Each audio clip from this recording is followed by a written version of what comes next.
நான்முறை அரசு செய்க உலகிலா உயிர்கள் வாழ்க நான்மறை அரங்குகள் ஓங்க நக்கரம் மேன்மை கொள்க மேன்மை கொள் தெய்வ நீதி விளங்குக உலகமெல்லாம் சுபாதிக்கம் பலம்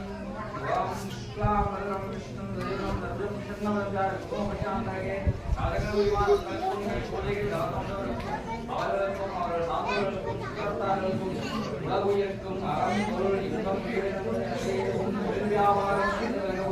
மங்களவால் வேதவும் உமது திருவடிகளில் மலரோடு